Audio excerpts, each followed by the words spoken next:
All right, let's open up with a prayer. All brothers remove their head coverings. All sisters pray with their heads covered. And we face the east towards Jerusalem. Elder Mikael, can you open us up with prayer? Abba Father, most holy and true covenant Elohim, Abraham, Mishak, and Yaakov. Give you thanks for the Yahweh, for allowing us for the Yahweh to be on your Shabbat, your holy day, Father, to worship you. We ask, Father, in Yeshua's mighty name, that your words increase our faith, Father Yahweh. Because we know, Father Yahweh, there's so many different things that's going on in this world, Father Yahweh, that is no observing, Father Yahweh. And we ask, Father Yahweh, to not allow it, Father, to hinder us, Father, in our walk with you, Father Yahweh, but strengthen us even more, Father Yahweh, because your word is true. Thank you, Father Yahweh, opening up your word, Father, to see the hidden nuggets, Father Yahweh, that you want to give us to us, Father Yahweh, so we may follow you, Father Yahweh, and not deviate to the right or the left, Father Yahweh, but to walk down that narrow road, Father Yahweh. Always putting our eyes on you, Father Yahweh, and hearing you, Father Yahweh, when you speak to us, Father. Because we know your voice is powerful, Father Yahweh, but it's a tender voice, it's a strong voice, Father. It's a quiet voice, Father. We want to always hear, Father, that voice, Father Yahweh, and not the stronger voice that beckons in our ears, Father Yahweh, when we don't do our job, Father Yahweh, and we wind up getting spankings, Father Yahweh, because you have to chastise the children that you love. And Father Yahweh, we give you thanks and praise, Father Yahweh, for your love and your kindness and tender mercy, Father Yahweh. We pray, Father, always keep us in your protection, Father Yahweh. Keep us in your hands, Father Yahweh, because we need your hedge around us with the enemy wants to sift us, Father Yahweh. We give you thanks and praise, Father Yahweh, for allowing us, Father, to be able to speak your word, Father Yahweh, in season and out of season, Father Yahweh. So we give you thanks and praise, and also you allow us, Father Yahweh, to allow your word to go across the four corners of the world, Father Yahweh. So we give you thanks and praise in Yeshua's holy and mighty name, Father Yahweh. Amen. Amen.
Yeah. One. We're going into Yobelin. All right. Shabbat Shalom. My name is Yedan Yasharal. My brother Yonatan Yasharal. Shabbat Shalom. Shabbat Shalom. And the title of today's Shabbat study is Spiritual Payment. Spiritual payment. Now, we know that Yah will not be mocked. Every man is going to reap exactly what he sows. And what happens when you are working or contracted to work for somebody and you're given X amount of time to do a job and you just don't do the work? You don't get paid. Well, with the Most High is similar consequences. You know, what payment are we working for? Are we working to receive a bunch of things in the earth, you know, a bunch of material things, or are we working to receive the ultimate payment, which is eternal life and peace with the Father and all his sons? So in understanding that, we got to understand, okay, well, what is the job that we're given, and what is the payment? Now, also with certain jobs where you're doing a full-time job where you living on in the work, they also got to provide you food, got to provide you shelter, they got to give you the tools to work, they got to give you all those different things so that you can do your job. But if you're not going to do that job, why, you know, if you are a military person, why are they going to give you a gun if you're not going to go out there and protect, you know, the camp? Or you're not going to go, you know, execute the reconnaissance or fight in the battle? What do you need a gun for? It's expensive artillery. It's dangerous. It gives a lot of power. Why am I going to equip you with all these things? And it's the same thing with the spirit. Why am I going to equip you with all this spirit to know right from wrong if you're not going to follow that? You're not going to depart from evil. Why am I going to give you all this protection if you're not going to go into the dangerous territories and go find the lost, the fatherless, the poor, the widows, you know, those that are needing guidance, those that are blind and deaf? Why am I going to give you all these different things? So we're going to examine that today. First, we're going to go to the beginning, and we're going to go to Bereshit, Genesis chapter 2, and we're just going to get Yah's precedence because he leads by example as well. How are we supposed to work? What does a work week look like for the sons of the Most High? Genesis, Bereshit, chapter 2, and verse 1. Thus the heavens and the earth were finished, and all the host of them. And on the seventh day Elohim ended his work which he had made, and he rested on the seventh day from all his work which he had made. And Elohim blessed the seventh day and sanctified it, because that in it he had rested from all his work which Elohim created and made. So he set the precedence. He worked 6 days out the week, and on the seventh day he rested. And he took that seventh day and he hallowed that seventh day. And he made that the day of rest. So he set that standard. He gave us peace. That's why it's called the Sabbath, the rest. And that's why we want that peace. We say Shabbat Shalom, for peace on the Sabbath. So why would we want to put ourselves in bondage? Or why would we want to put our brother or sister in bondage or a stranger in bondage by working on the Sabbath day? Or by causing somebody else to work for you on the Sabbath day, when the Most High himself rested, which means all his angels rested and all his creation rested on that day. So this is the standard for those that are going to follow the instructions of the engineer that created everything. Go ahead. Verse 4.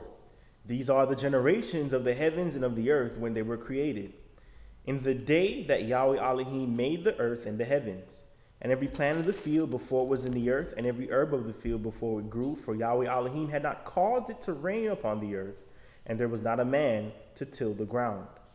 But there went up a mist from the earth, and watered the whole face of the ground. And Yahweh Elohim formed man of the dust of the ground, and breathed into his nostrils the breath of life, and man became a living soul. And Yahweh Elohim planted a garden eastward in Eden, and there he put the man whom he had formed. All right, so eastward in Eden, he created a garden, which is a hedged about area. So in Eden, he created a special area for his creation that was made to till the ground. He was made to work. It said in verse 5, you know, before it was in the earth, and every herb of the field before it grew, for Yahweh had not caused it to rain upon the earth, and there was not a man to till the ground. So he needed a servant to do his job, to take care and be in charge of his creation, the earth, and he created man. and he put man there. But before he even did all that, he stated, listen, on the seventh day, you are to rest. 6 days you are to do the work that I have given you to do. On the seventh day, you rest. Go ahead. Verse 8. And Yahweh Elohim planted a garden eastward in Eden, and there he put the man whom he had formed. And out of the ground made Yahweh Elohim to grow every tree that is pleasant to the sight, and good for food, the tree of life, also in the midst of the garden, the tree of knowledge of good and evil. And a river went out of Eden to water the garden, and from there it was parted and became into 4 heads. The name of the first is Pison, and that is it which compasses the whole land of Havilah, where there is gold. And the gold of that land is good. There is bdellium and the onyx stone. And the name of the second river is Gihon. The same is it that compasses the whole land of Ethiopia. And the name of the third river is Hiddekel.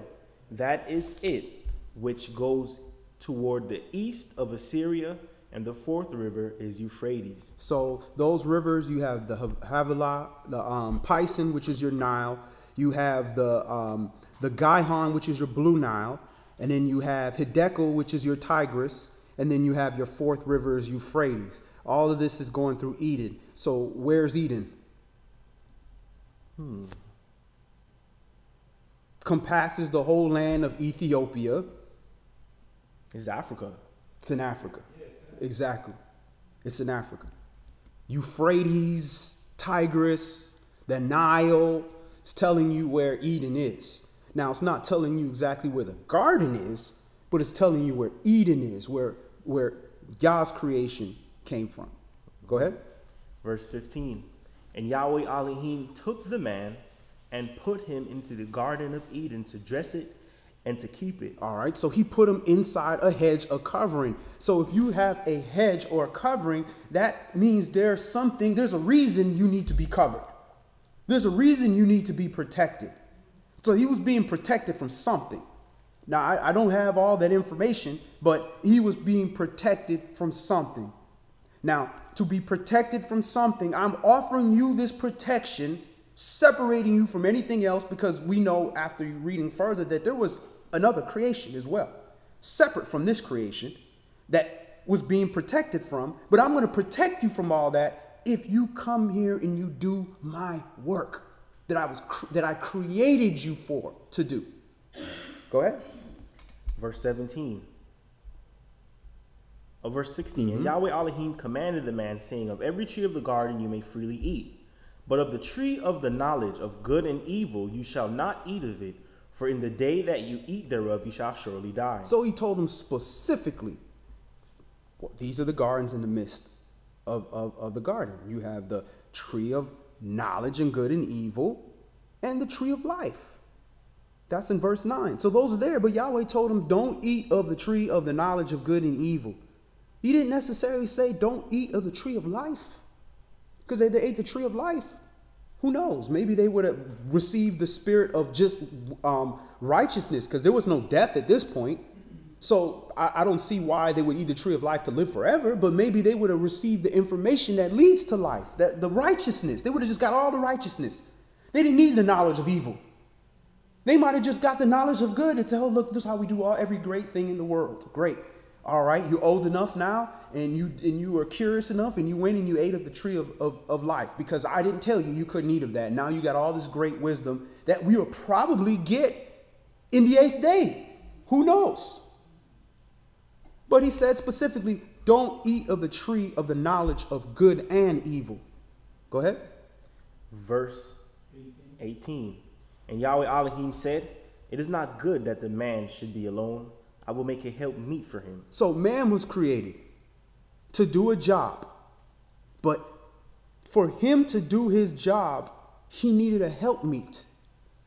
Not, help somebody to be his servant and do all, to clean his house and do it. No, to help him do his job for the Most High. That's what the help was for. He was doing other things. He was doing other things before. But that's what the woman is created for. And when you are a young man looking for a wife, that's what you need to be looking for. You need to be looking for the woman that's going to help you be better at your job, or have the characteristics that are going to help you be better at what your job is, or help you serve the Most High, help you evade evil, help you learn righteousness, inspire you. Even if she can't help you, if she inspires you to be a better man, that's help me. Go ahead. Verse 19. And out of the ground Yahweh Elohim formed every beast of the field and every fowl of the air, and brought them unto Adam to see what he would call them. And whatsoever Adam called every living creature, that was the name thereof. And Adam gave names to all cattle, and to the fowl of the air, and to every beast of the field. But for Adam there was not found a help meet for him. And Yahweh Elohim caused a deep sleep to fall upon Adam, and he slept. And he took one of his ribs, and closed up the flesh instead thereof. And the rib which Yahweh Elohim had taken from man made he a woman, and brought her unto the man. And Adam said, This is now bone of my bones, and flesh of my flesh. She shall be called woman, because she was taken out of man. Now, science is finally catching up and realizing there's stem cells in those ribs. So you see why black people is disappearing and different body parts are showing up, because we have what it takes to create the perfect man, at least carnally, because we the original man. But on top of that, it's also showing you spiritually that because the woman came out of man, man is now incomplete until he receives that rib, till he receives that support. That rib covers your vital organs. It gives you your structure. It helps you be yashar, upright. So that's what the wife is supposed to do. This is what the woman is supposed to do. And it begins with your mother. She's giving you life. And the same thing with your wife. She's giving you life because she's helping you do your job, which in return you get the payment of what? Eternal life. Go ahead. Verse 25. No, verse 24. 23. Therefore 24. shall a man leave his father and his mother, and shall cleave unto his wife, and they shall be one flesh. And they were both naked, the man and his wife, and were not ashamed. All right. Let's go to, we're going to go into the Sefer writings. We're going to go to Jubilees, chapter 3. Jubilees, chapter 3, which is Yobelin.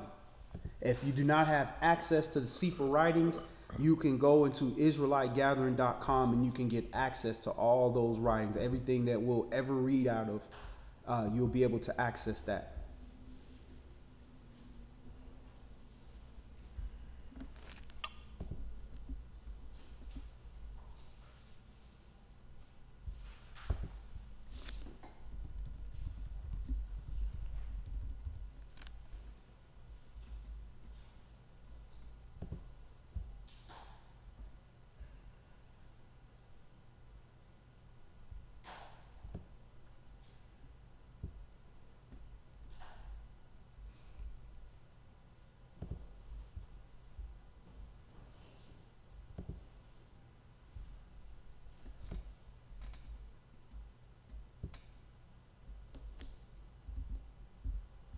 Jubilees, chapter 3, and verse 1.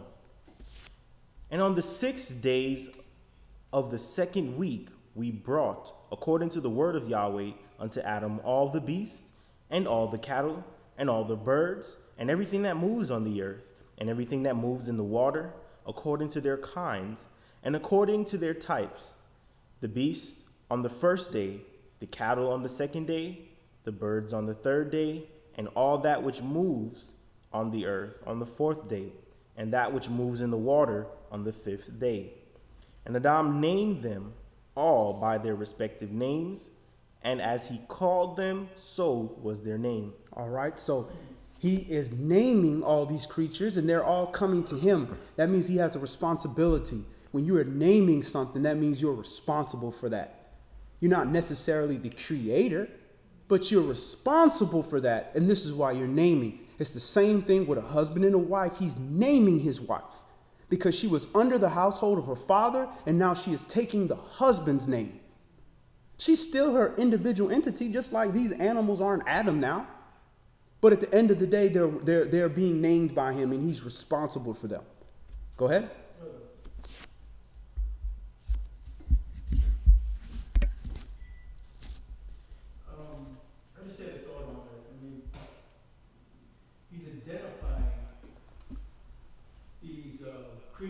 Yahweh made and giving them purpose.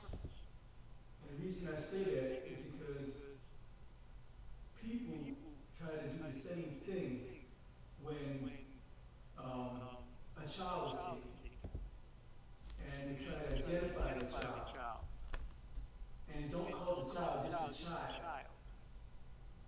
They humanize the child by calling it by its name, female or male. So when you identify that child as being human, it has a purpose, it has a life. It's not an it anymore. Mm-hmm. So this is what I believe, if I can bring it together, what Adam was doing by his orders, was you identifying what Yahweh has made, and Yahweh has given you authority to identify, to say that this is real. It's not just floating in the water. It's not just running on land. You give it a name, now it has an identity, and it has a purpose. And you acknowledge Yahweh's purpose, individuals, by nations, by sections. So you can identify that species, and you can break things down. Yahweh is giving you the essence of the creature that is made. So yes, you're identifying Yahweh's life. So I want to bring that point up because those things right there is usually glossed over. And if Yahweh is giving man the sense that if you want to give life to something, if you want to give purpose to something, then yes, you give it a name to identify, to say that has meaning. Right. So I just wanted to bring that up. That's a very good point. And that's also why he said, your name is no longer Yaakov. Your name is now Yasharal. I'm giving you a purpose. I'm giving you power with all. Shara is power. A prince of power with all. Or Yashur, which is upright with all. I'm giving you a name, just like when you read in Enoch, it says the son of the Most High was given a name in beginning, from the very beginning. Yahshua, Yah is salvation. Yah is salvation. I'm giving you purpose. What is his salvation? His life, his light, the word. In the beginning was the word was Elohim, and the word was with Elohim. So that's a very good point, that purpose, that name. And that's why we Boom Shika and Laquika and all this. What does that mean? What does that mean? But you understand why we do that. Because we think that's African. Because we have no culture, we have no nationality, we have no language. So we gonna call him, Travion or something, because it sounds like our culture.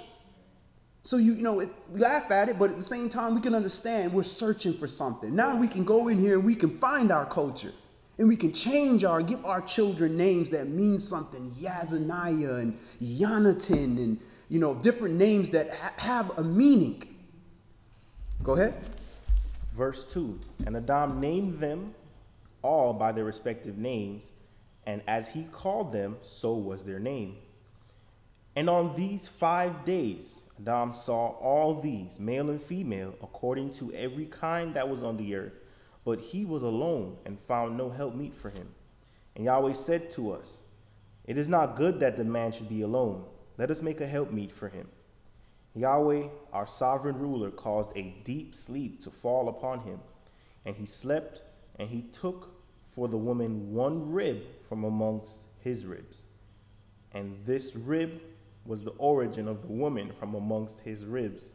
And he built up the flesh in his stead and built the woman. Now, he could have just created the woman in the beginning, same time the man was created, because he knew there was going to be a shortcoming. But he made Adam work first. Go to work. Do some work. Get some work. Learn what it is to work so you can learn how to serve somebody else, how to serve your wife. Get some work done. When he saw the work was done, he said, okay, he's doing the best he could do now. Now let me give him a helpmeet. Now he understands what it's like to serve and be a servant. So he could teach his wife how to serve him and be a servant of the Most High, so they could be joint heirs to the kingdom together. Go ahead.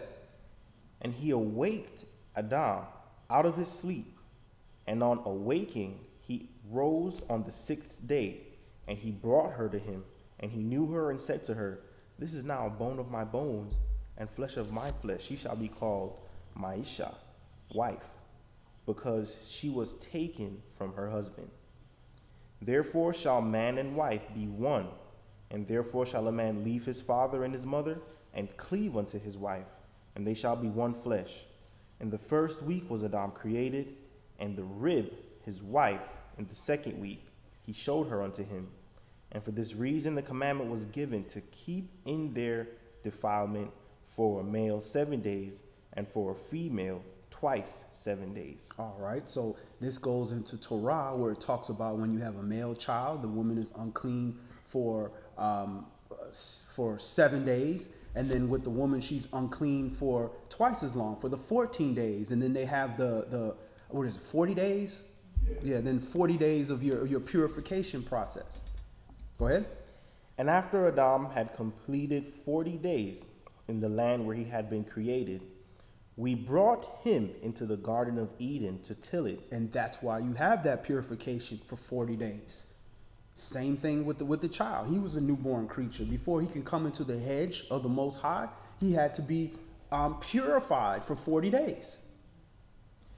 And after Adam had completed 40 days in the land where he had been created, we brought him into the Garden of Eden to till and keep it. But his wife they brought in on the 80th day, and after this she entered into the Garden of Eden. So where was she before? Outside in whatever land they were created. She was outside of the covering of the Most High. She was in Eden. But she wasn't in the protection, the garden.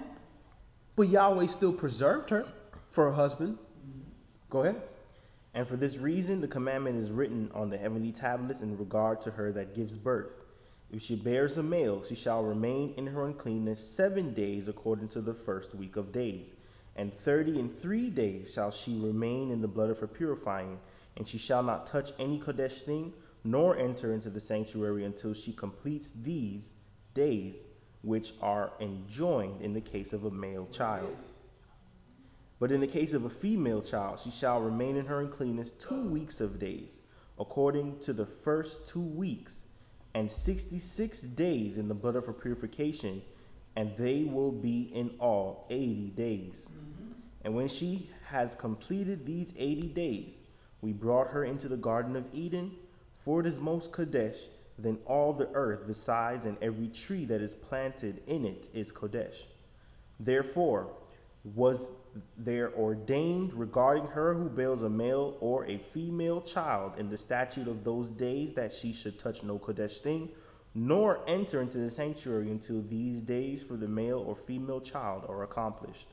This is the Torah and testimony which was written down for Israel, in order that they should observe it in all the days. And in the 1st week of the 1st Jubilee, Adam and his wife were in the Garden of Eden for 7 years, tilling and keeping it.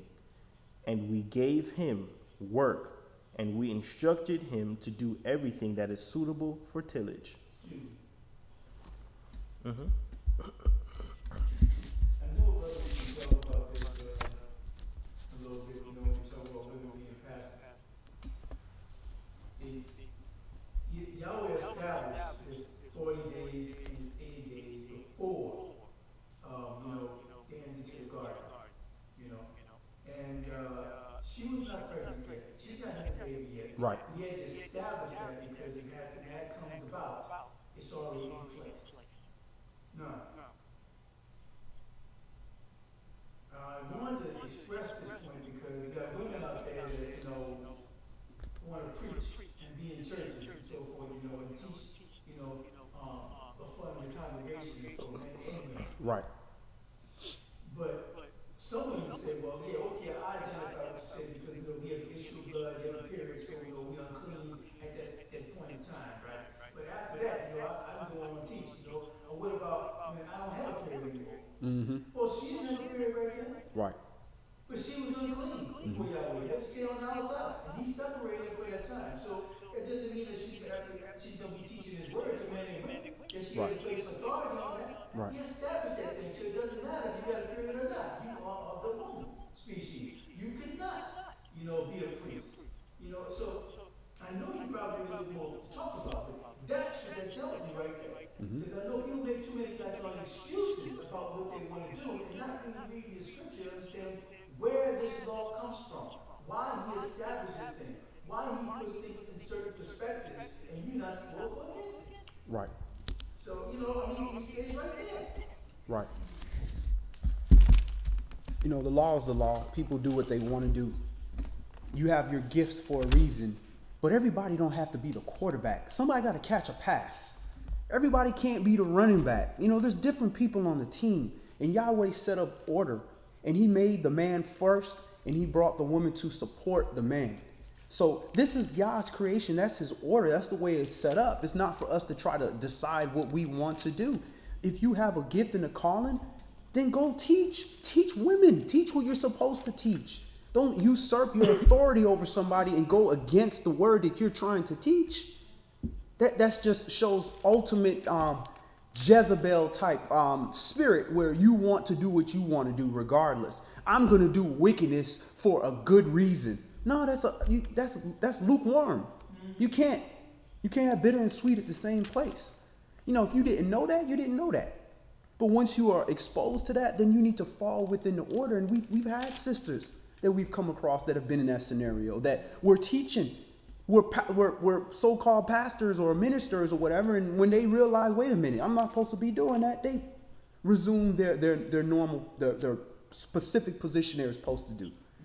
And that doesn't mean that they can't teach people. The woman going to be one of the first teachers of the child, male or female. She needs to know these things, and she needs to be counsel to a priest who may be a leader of everything. He may be the king. He going home at night and he talking to his Ishah like, baby, what should I do? Even the Gentiles do that. That's right. And maybe if Pontius Pilate would have listened to his wife, maybe his people wouldn't be set for the judgment that they got coming their way. So there's a reason why you have a helpmeet and why women are created. And if you read our history, women were able to do great feats for our nation while staying within the confinement of the law, saving our nation, using their power, using their intelligence, their wisdom, even their beauty, but staying within the order of the Most High, and our nation was blessed for that. And brother, in addition to that too, everything we do is in replication of whatever Yah has done in the beginning. So even the Shabbat is a memorial of what Yah did in the beginning. So these days of separation and days of purification didn't just appear in the middle of nowhere. Jubilees, Yobelum tells us where this came from. I didn't bring Adam into the set aside place after his creation, after his birth, until 40 days. And I expect everyone who has regard, everyone who has esteem for my works, the same way we have esteem for the Shabbat, have esteem for this period of separation, that you're going to replicate exactly what I've done with your ancestor in the beginning, where I did not bring him in till 40 days. And I didn't bring his wife, the woman, in until 80 days after her creation. So it's all in replication. So when you do that, even when you stay away from your wife in her time of blood, you're replicating, and when you both agree, because of course no one wants to be separated for any period of time, but when you both agree that this separation is good, it's a holy thing, it's a righteous thing for me to do, and for the woman to even embrace that, like, no, I'm separated at this moment, let us have this time of separation and replicate this Kodesh nature. This was a curse, and we respond to that. Yah says to abstain from blood, and we respond to that in a righteous sense, and we come back together, and Yah will bless the fact that we went to enact those levels of righteousness in our lives and in our habits. Right. Verse 13. Therefore it was ordained regarding her who bears a male or female child, the statute of those days, that she should touch no Kodesh thing nor enter into the sanctuary until these days for a male child or female child are accomplished. This is the Torah and the testimony that was written down for Israel in order that they should observe it all their days. Verse 16. And he tilled the garden and was naked and knew it not, and was not ashamed. And he protected the garden from the birds and beasts and cattle, and gathered its fruit and eat, and put aside the residue for himself and for his wife, and put aside that which was being kept.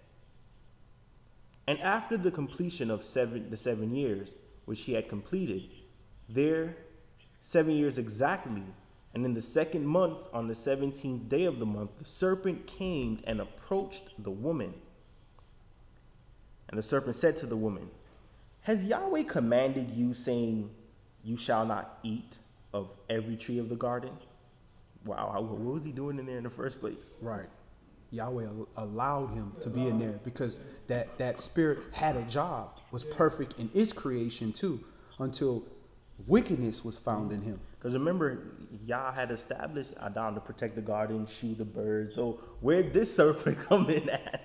This serpent wasn't obviously designed to be kept out. You know, he was a covering angel. He was supposed to be there.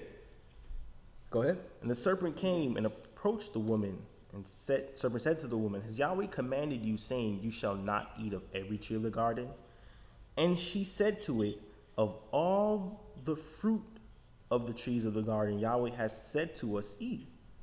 But of the fruit of the tree which is in the midst of the garden, Yahweh has said to us, you shall not eat thereof, neither shall you touch it, lest you die.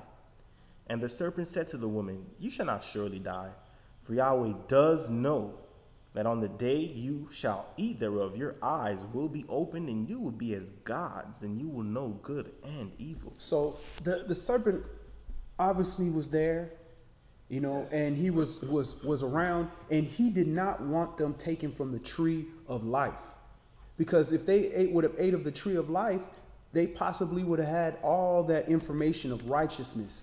And now you have all this information of righteousness, and you didn't have the knowledge of disobedience at this point. You're not going to touch that other thing. So when the adversary comes at you, you throwing like Yahshua. No, we worship no other God. No, man lives on every word of the Most High, not bread alone. No, you shall not tempt Elohim. We might have had that kind of knowledge when we ate of the tree of life. So the adversary knew, wait a minute, they're getting too close. They're working now. They're doing works for the Most High. So eventually they're going to get of this tree of life. Let me come in here and interrupt this. And that's what he did. But let me go to the weaker vessel, the woman that heard it from the man, instead of the man who heard it from Yah. Go ahead, Elder.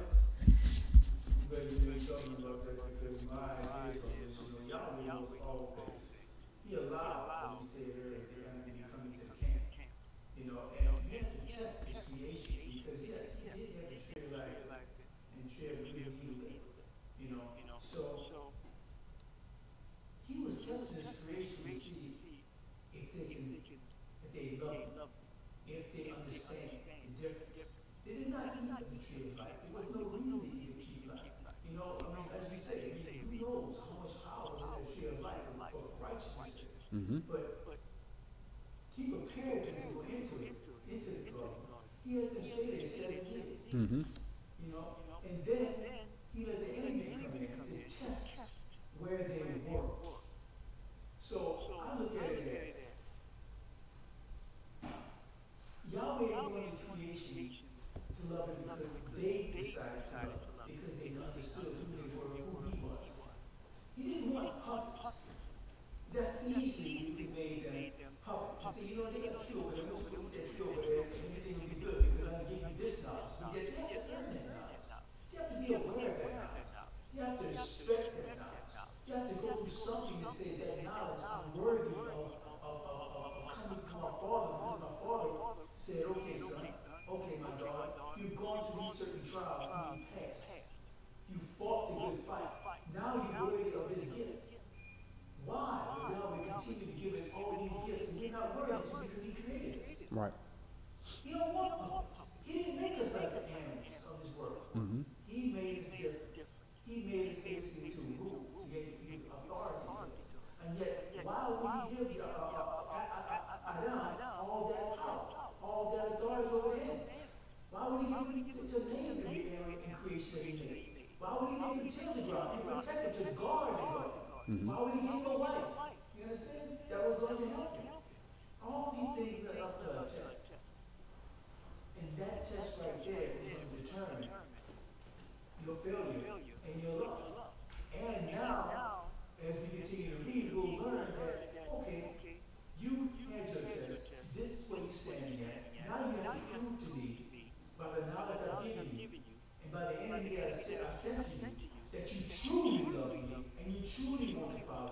Mm-hmm. So it's a setup. And this setup is always perfection. Right. Perfect way of showing us how he's going to perfect us. That we will love him because we choose to love him. Right. Not because he made us love him. Right. You know, when you're a child and you learn math, I see it with my daughters right now.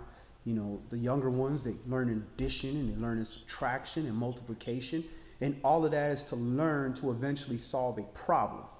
But how do you teach a child how and why to use math without a problem? You have to have a problem to solve. So this is the same setup here, that we have to have a problem to solve, but just in mathematics, just like in spiritual, there's a solution for every single problem. Just some problems are more complex than others, and you have to solve this part of the problem, and this part of the problem, and this part of the problem to get to a theory on how I'm going to solve this problem, and then test it. And then if it works, it works. If it doesn't, back to the drawing board, to the point you see those big chalkboards in those universities with all these different equations and everything. But there's a solution. You might not have found it yet, but there's a solution. So it's the same thing in the garden. There was a problem introduced now that he gave us free will, and that we were different than the animals. We had a higher calling. A problem was allowed to happen, but we were given addition, subtraction, and multiplication to figure it out.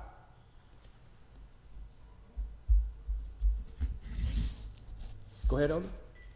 Just like Yahweh sets up things before the next set of issues that he gives us.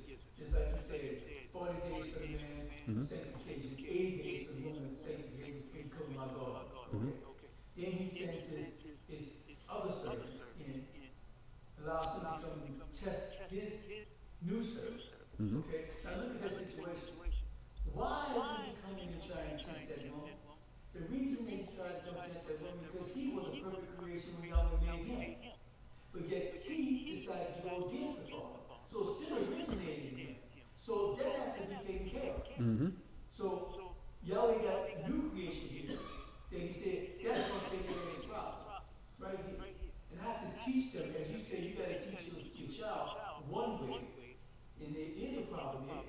Okay, a quick problem here. It started before day was created. So Yahweh made a solution through them, through mathematics. You can say in mathematics, you have to figure out this problem. Right. Addition here, you got subtraction, multiplication here, all this stuff, division here. So because of life, those mathematical equations are going to be worked out to put man in this place and Satan in this place. And we build the heavens of Yahweh's righteousness because Yahweh is perfect and his plan is perfect. So this is how he makes his plan unfold. And that's the way I see this. All right, go ahead, brother. Verse 20. And the woman saw the tree, that it was agreeable. This is Jubilees, Yobelum, chapter 3 and verse 20. And the woman saw the tree, that it was agreeable and pleasant to the eye, and that its fruit was good for food, and she took her thereof and eat. And that, yes, what happens, you make decisions based upon your eyes, what you see and what you lust for. And that human nature to be covetous, to want what does not belong to us. Go ahead. And when she had first covered her shame with fig leaves, she gave thereof to Adam, and he ate. And his eyes were open, and he saw that he was naked. And he took fig leaves and sewed them together and made an apron for himself and covered his shame. So his wife, lost her wedding garment and became naked. She tried to cover herself, which was not sufficient. Husband did the same thing, and he tried to cover himself. It was not sufficient. Go ahead. Verse 23. Yahweh cursed the serpent and was wroth with it forever. And he was wroth with the woman because she listened to the voice of the serpent and did eat. And he said to her, I will greatly multiply your sorrow and your pains. In sorrow you shall bring forth children, and your return shall be unto your husband, and he will rule over you. Because now that you are making these decisions by yourself without having the straight word given to you from the Father, you are making mistakes. So now, I'm still going to punish the husband because he did what he did. But now I'm going to give you a covering. I'm going to make this man be responsible for you beyond what it was supposed to be in the beginning, because you have introduced all this stuff into it. And I'm going to have to work on this man because I can't be dealing with 3 different people. A company wants to deal with a manager. What's going on here? I don't want to ask 100 different people what happened. Where's the leader? You come here. What happened? You getting punished. And everybody else couldn't see the punishment so that everybody else can operate accordingly. Go ahead. Verse 25. And to Adam also he said, because you have listened unto the voice of your wife, and have eaten of the tree of which I commanded you that you should not eat thereof, cursed be the ground for your sake. Thorns and thistles shall it bring forth to you, and you shall eat your bread in the sweat of your face, till you return to the earth from where you were taken.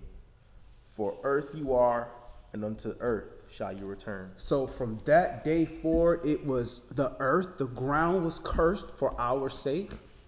So the earth is now hurting. The whole creation is hurting because of the person that was responsible for it. And from that point forward, we gonna work hard. Sweat from your brow. Nothing is going to come easy to you. You're gonna have to work hard. And if something just come easy to you, all of a sudden you have to work for it. And you have to ask yourself, I didn't have to work for this thing. Am I doing some works for the Most High? Am I doing something positive? No, I'm not. I'm not doing anything. And all of a sudden, this just came to me, all this great stuff. Then who gave that to you? Who gave that to you then? Who's blessing your slothfulness? Right. Who's saying, yeah, just sit around and don't do no work, don't study nothing. Go play the lotto and get lucky, which is a derivative of Lucifer. Get lucky. And Yahweh taught me that lesson from a young age. If we roll dice here for free, I would win. Bam, 7, 7, 7, 7. Yeah. All right, put $1 on it. Put $1 on it.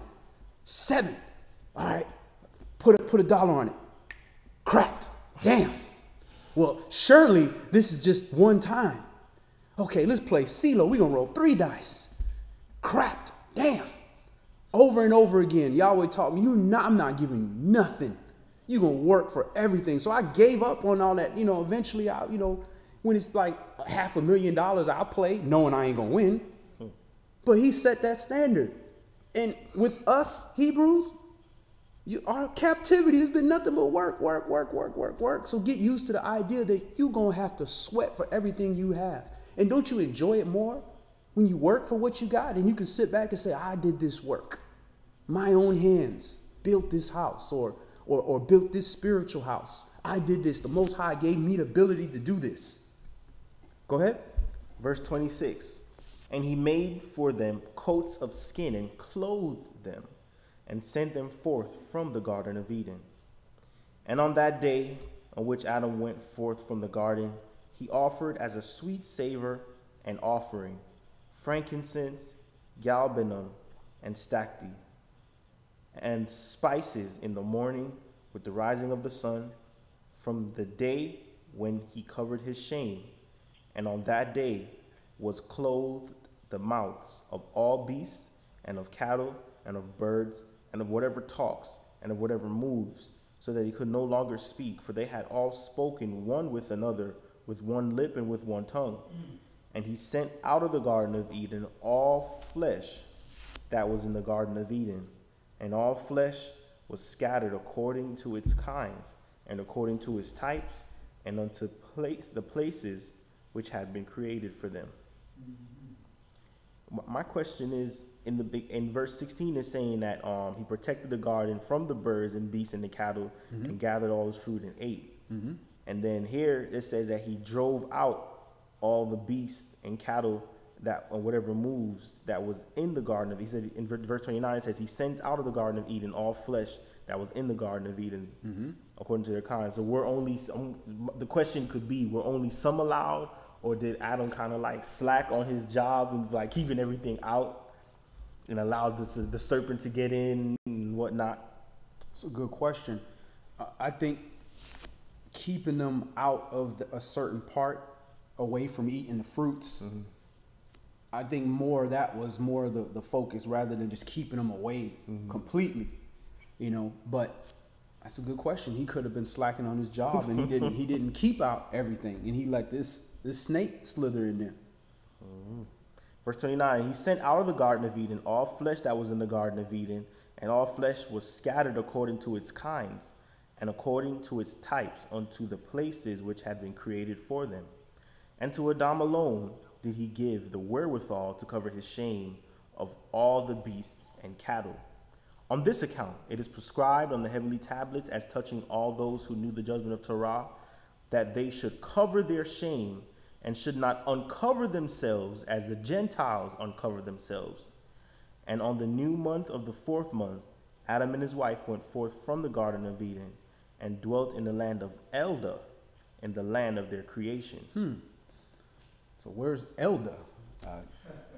We're going to need the Hebrew of this. It's in Africa. We know that. It's just not in the garden. You never know if Ottomans or the Catholic Church, well, it was the Romans that sacked Jerusalem, where all these books, because we know it was more books than this. It was, we know manuscripts upon manuscripts, libraries that were destroyed in Mitzrayim and all over, even in Timbuktu, where these Arab traders would be going and leaving stuff at the libraries and different manuscripts and being inscribed. So there's people who there may be literature that expresses where Elda is. Yeah, we know exactly. And they're probably fighting over that land right now. And probably reasons why, the Catholic Church or the Jesuits or whatever, because I don't know the full intricacies of what the Jesuits do and where they were and stuff like that, but why they would be trying to go into the land of Africa, get charter, get payment to try and secure certain places. Like, now we're going to split up Borneo and da-da-da-da-da. Because I was just thinking about the other day,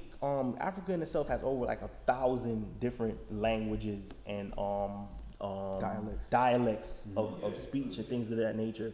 And if you look around, every nation may have their strong points. The African nation strong point is that their communication.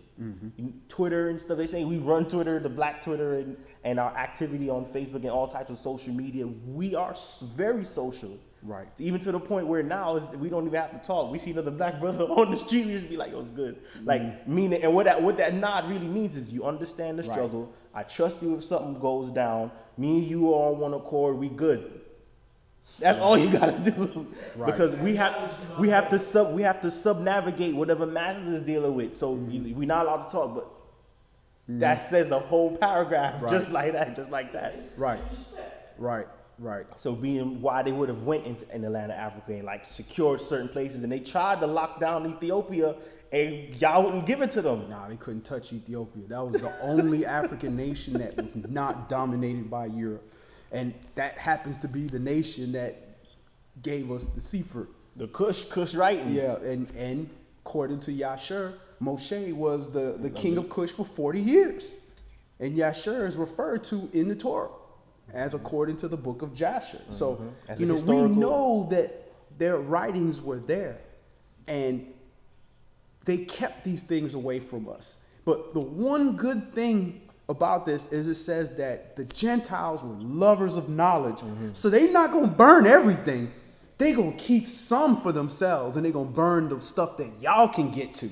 And they're going to hide this stuff away and keep it. So eventually when we are back in rule, our stuff is going to be, and then Yahweh is like, look, I'm bringing these people back that were there. So I don't even need the books. Y'all the books. I'm creating history daily. Y'all the books. So they're coming back, and they'll be able to, that's why, arguing over genealogies and fables and all that stuff is ridiculous. So work on morality, work on righteousness, so that you can get to the point where the people that was there, Abraham's, that's not how it happened. Let me tell you how it happened. And you got Yahshua, you got the word, right there. And it also says the children that you've given unto me are for signs and wonders in Yahshua. So if these people are privy and aware of those, let's see what's going on. Where did the nation get scattered? Where are they not? You'll watch about the movements. Oh, they're being oppressed by by the nations. They're being oppressed by that we must be hearing prophecy. You understand? So, and they know that. That's why they've removed a lot of the history books. You know, like Yasher and Maccabee, you know, which is the hammer. Ezra. They removed Esdras and Ezra. You know, that's really Esdras is just third and fourth Ezra. You know, so you know they've removed the things that would lead us back to understanding our history. You know, especially the ones that had names that we understand in history, like Hannibal. When you hear that name, you know that name. But then you turn on TV, you see a white guy like he's Roman, and you're like, wait a minute, no, didn't he kill them? The Greeks? So why does he look Greek? He's killing his own people? and being that, oh, go ahead, bro. Go ahead. I just wanted to ask a question since we went through, since we go into, irrelevant right now, Jubilees, the name Shua, does that also mean Eve? Who? Shua, he called his Isha Shua because in the He called his Isha Shua. Yeah. Hawa. Eve's. Is that Hawa? Hawa is Eve's name. C-H-U-A-H. Hawa, yeah. Okay. It's with a, it's spelled with a check. Yeah, that means Eve, right? Yeah, that's I Hawa. wanted to Yeah. make that point because I know in the beginning he was talking about, he only called her Isha, he's wrong, you know what I mean? And now they finally get to where he names her, name, to give a purpose of who this woman is, so I just want to make that point because I didn't know, I was just thinking about what that meant Eve. Right. They they use the wa to be like the uwa. Yeah. So that's why it's written like that, but it's Hawa, which is like life. Right. Means life.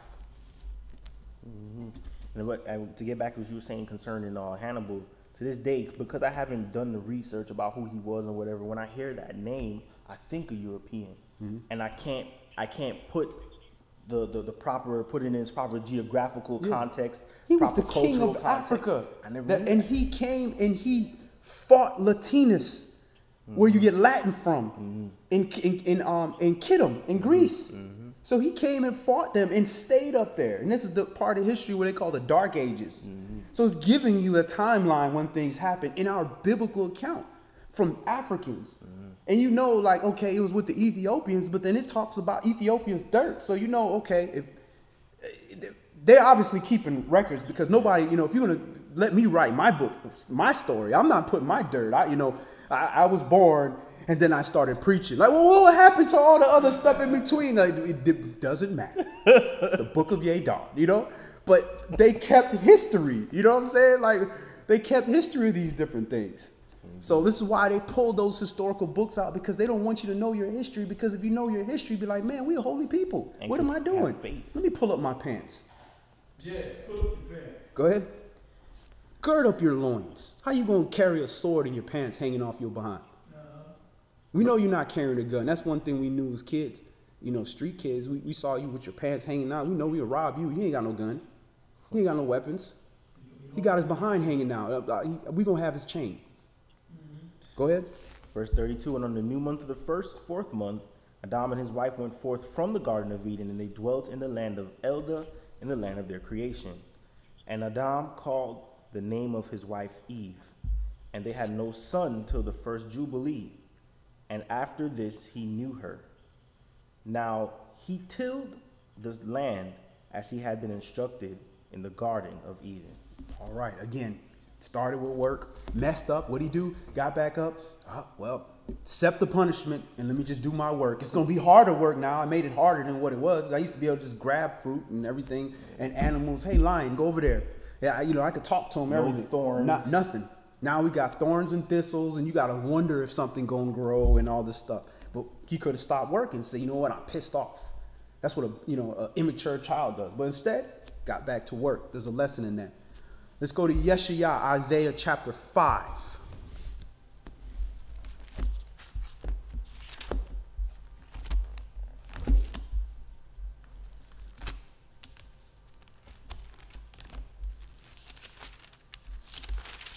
And we're just going to read verses 1 through 16.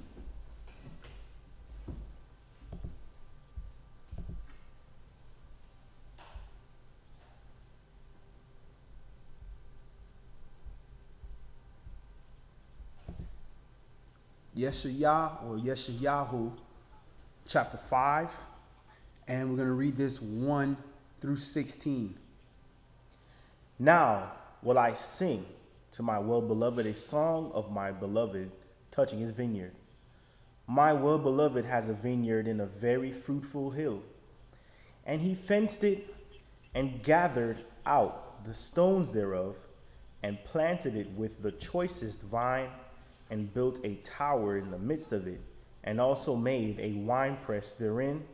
And he looked that it should bring forth grapes, and it brought forth wild grapes.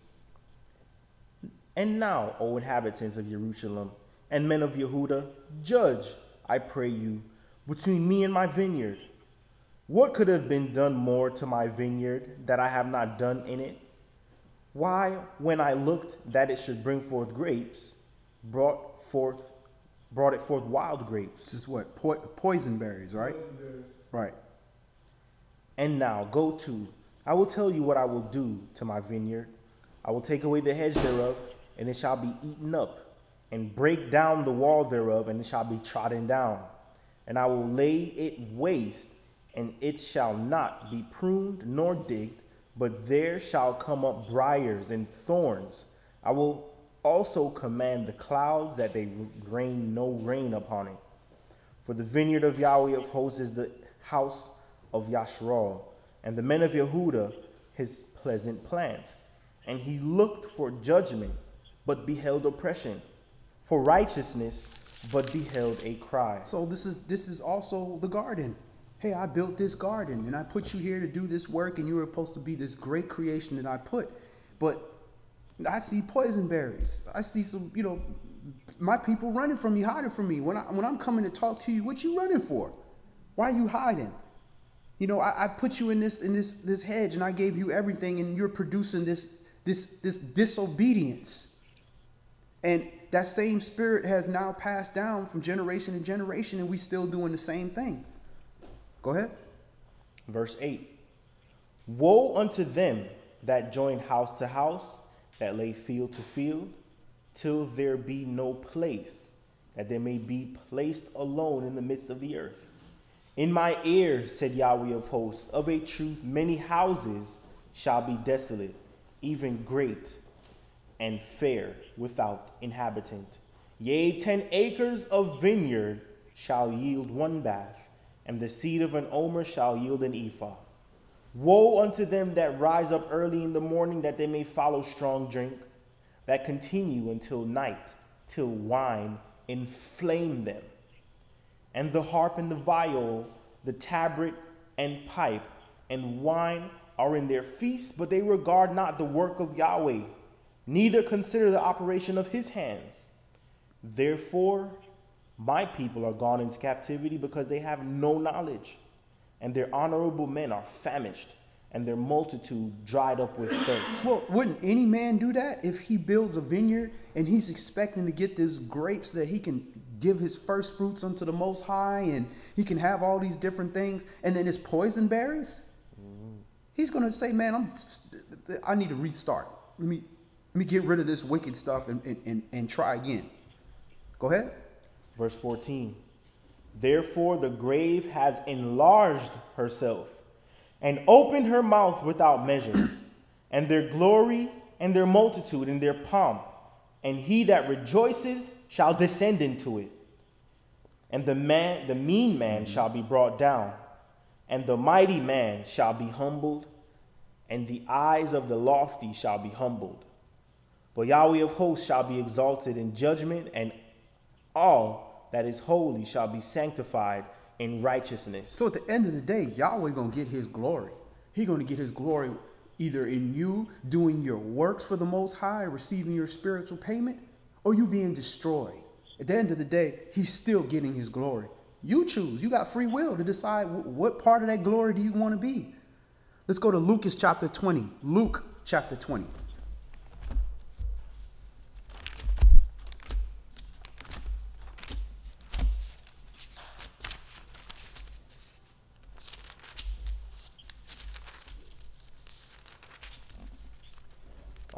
Earlier in the week, I had a meditation Like that scripture kept coming to me about how Yahshua was like, search the scriptures, for you think in them you have eternal life. You know, people were boasting because they knew, you know, how to recite word for word this part or that part, every Masoretic jot and tittle and whatever the case may be. He'd be like, yeah, go ahead, search, because obviously it hasn't benefited you or anything, because you know all this stuff and y'all are still dumb. So he said, go on, search the scriptures, for in them you think you have eternal life.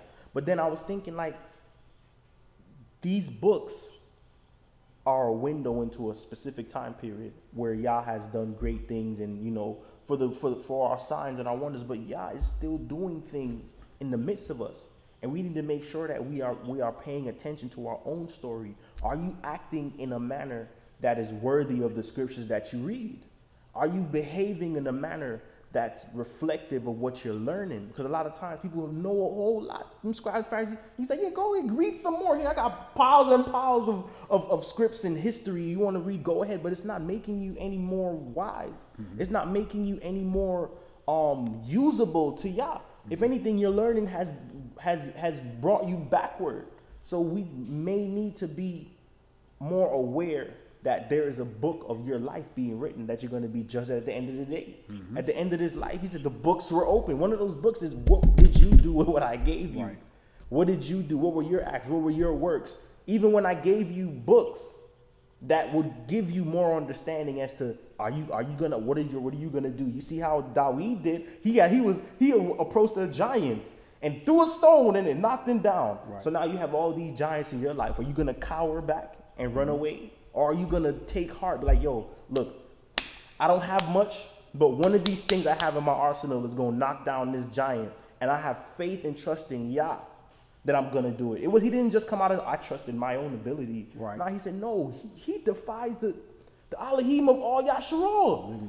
How dare you? This man was like, yo, I don't know what I take off your armor, Saul. I can't wear this. But all I know is that I'm gonna knock down this giant for talking all that mess about my Elohim. Right. So those things are supposed to inspire your mind, because Yah wants your testimony too. Exactly. You're gonna have to bear a testimony when you come up to the throne. Like, yo, what happened right here? What happened right here when this guy broke your glass and you killed him? You didn't think that, you know, his blood would be required at your hand? Oh, well, you know, my family was in danger. Nah, he wasn't armed like that. He could have went outside, like, ask him, why'd you do that? Okay, let's say that was a one-off. What about the second time when somebody came in your backyard and you shot him? Like, what is with you in this bloodthirstiness? Right. You understand? So when we read these scriptures, it's good to recognize that, look, now I'm held more accountable because I actually know this. So now I'm forced to act better, or else my everyday life is going to look like transgression, because at one point I only knew this much, so my actions were this much. So what happens when I know this much? If I stay right here, I'm sinning. Because there's a lot more room where I've neglected my understanding. Right. Well, if you have same equation that we use, mathematics. You got a math book, you got how to solve 50,000 different problems. You don't pay attention. You got everything there. You got the numbers. You got the solutions to the problem. If you don't understand how to do it yourself, you can sit here and say, well, page 13 says that when you know, A minus B equals X plus C plus 3. Well, put that in your life.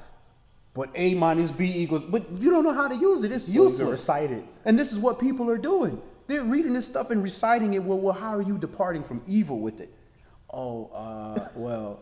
And then people are using it to justify, like I said, I gave you all this stuff, how to do this, how to depart from evil and to gain life, and you use it to justify your wickedness. Why you should keep doing what you're doing. Right.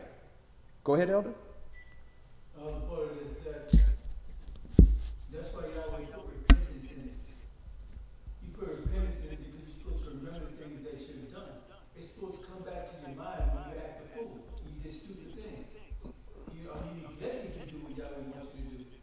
So you got to repent, because your life is being recorded. Your DVD is going to be shown before it goes out. You understand? I mean, if you look at the heavyweights, our patriarchs, look what they did. Samuel, wanted to make sure that he was straight for people. And Saul wanted to make sure he was straight for people, because they were told the day of their death. You're going to die. You need to come up there with me. You understand? You're going to go to your grave. You understand? So what they do? They wanted to make sure that they didn't injure anyone, or when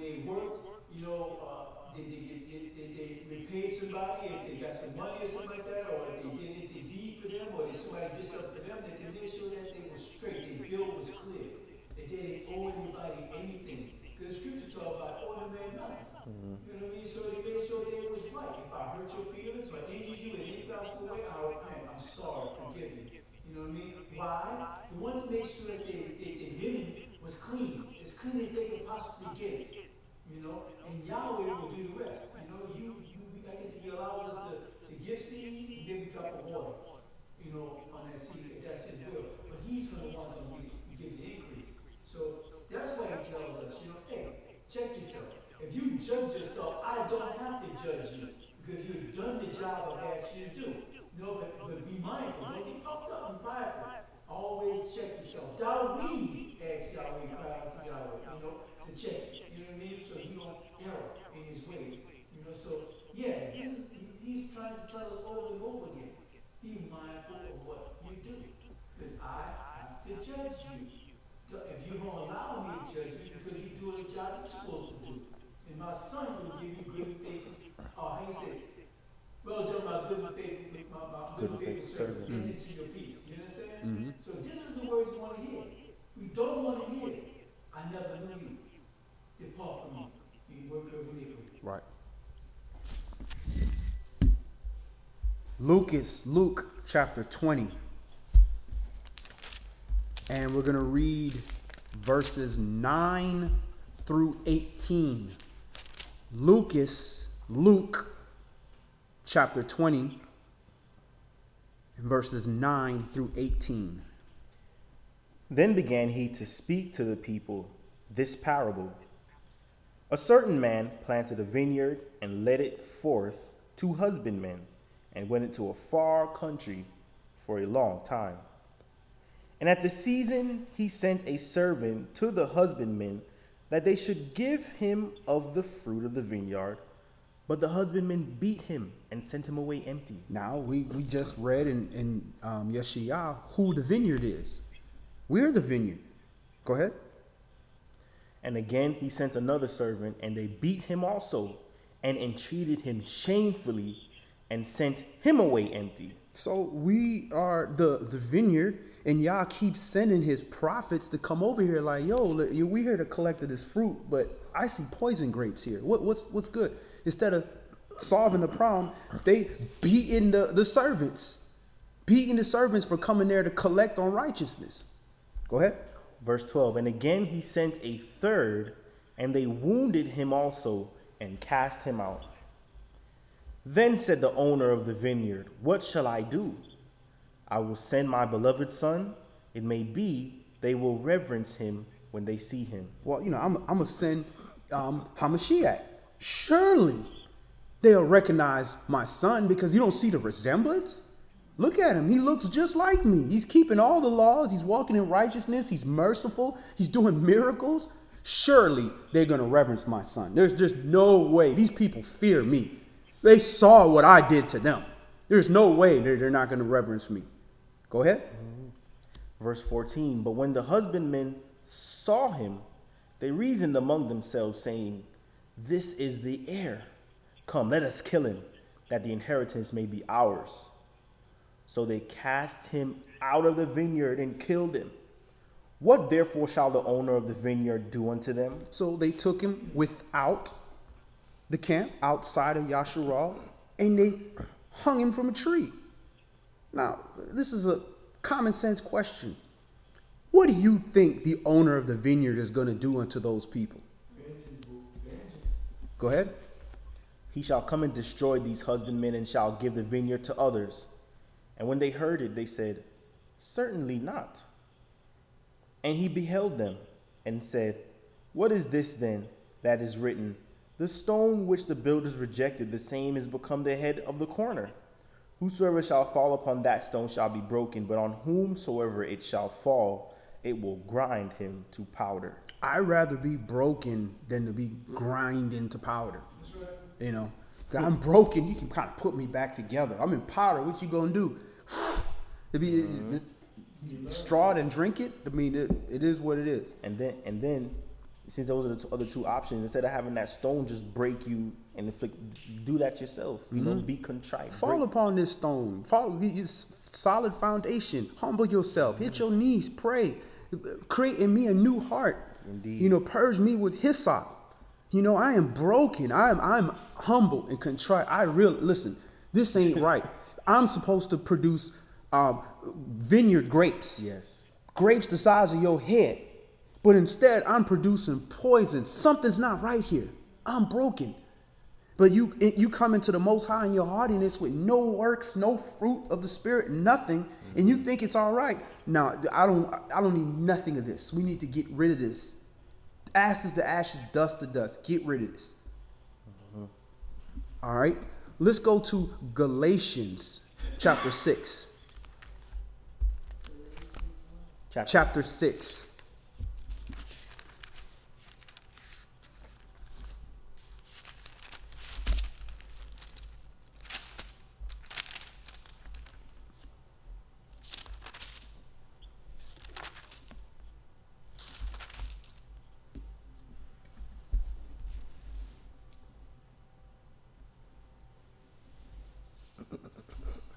Galatians chapter 6 and verse 1. Brethren, if a man be overtaken in a fault, you which are spiritual, restore such a one in the spirit of meekness, considering yourself, lest you also be tempted. So in other words, you see somebody acting like a fool, you know, try as the best within you to stay meek. That means don't be laughing at, look at this idiot. The law is done away with. You fool. That's why it says be careful who you call a fool. Did he not send you there to correct this person? In meekness, considering yourself, lest you be tempted. Now you in your haughtiness. Now y'all's like, okay, all right. I had mercy and compassion on you when you was walking around here like an idiot, and I sent somebody to rebuke you. He came to you in mercy and meekness. And now you puffed up. Because you trying to build up your spiritual self-esteem. You trying to make this little one stumble? Nah, at least you be tempted. Go ahead. Verse 2. Bear you one another's burdens, and so fulfill the law of Mashiach. For if a man think himself to be something when he is nothing, he deceives himself. But let every man prove his own work, and then shall he have rejoicing in himself, alone and not in another. So stop rejoicing in your elder or your camp leader. Get your own works. Stop bragging about, I am the understudy of this elder and sanctioned by this elder and all this, that. No, go do your own works. If anything, you should be, I am, the brother of Hamashiach. I am the son of the Most High. That's the only glory. It's supposed to go back to the Father. Go do your own works, set up your own thing, because you're just another servant that waters or plants a seed. Yah adds the increase. That man, whoever it was, did not add no increase. I don't care how great he is. Go ahead. Verse 5, for every man shall bear his own burden. Let him that is taught in the word communicate unto him that teaches in all good things. Be not deceived. Elohim is not mocked. For whatsoever a man sows, that shall he also reap. So this is something that we have to believe and understand, that, okay, you see the wicked doing wickedness, you know what they're going to reap. They're going to reap a wicked reward unless they repent. So this is why we're not supposed to be envious of the wicked. Because if you truly believe your scripts, you know what is at the end of the road for them if they don't humble themselves. Go ahead. Verse 8. For he that sows to his flesh shall of the flesh reap corruption. So you sow into your flesh for material things, you're going to get those material things, but those material things are going to fade away. Rust and moth going to take that away. Go ahead. But he that sows to the Spirit shall of the Spirit reap life everlasting. The payment. The spiritual payment that we're working for is life everlasting, not for these things that are going to perish in time. So you're showing the Father that that's the payment you want. I just want stuff for now because I know there's no later for me. So give me everything now. I want everything now because there's no later. Versus other people said, listen, I'll take stuff now, but I'm working for later. I'm working for all that spiritual payment. That's what I want. And whatever you allow me to have here, I'm going to be content with that. Because at the end of the day, I'm doing what is necessary so that I can say I'm here to collect my payment. I did my work. Can I have my payment? Go ahead. Verse 9. And let us not be weary in well-doing, for in due season we shall reap if we faint not. As we have therefore opportunity, let us do good unto all men, especially unto them who are of the household of faith. You see how large a letter I have written unto you with my own hand? As many as desire to make a fair show in the flesh, they constrain you to be circumcised, only lest they should suffer persecution for the sake of Mashiach. For neither they themselves who are circumcised keep the law, but desire to have you circumcised, that they may have glory in your flesh. But certainly not that I should glory, save in the stake of our Master Yahshua Mashiach, by whom the world is impaled unto me, and I unto the world. So what they're talking about is you have so-called Israelite believers trying to get these Euro Gentiles to circumcise themselves. They're not under the covenant. That was given to the sons of Abraham. Those were Shemites. That wasn't given to Hamites. That wasn't given to all those other nations. But now you're bringing them in and you're trying to get them to get circumcised, which is a blood sacrifice, when at the end of the day, Mashiach wiped that away for the time being. All that is going to be spiritual now. So you are not doing your animal sacrifices. You are no longer killing lambs and doing all this stuff. And that is breaking Torah according to the oldness of the law. So how are you going to turn around and tell this Gentile that was not given that covenant that he got to now do these blood sacrifices in order to receive righteousness, when he should just do the same thing you're supposed to do? Repent and live according to these commandments.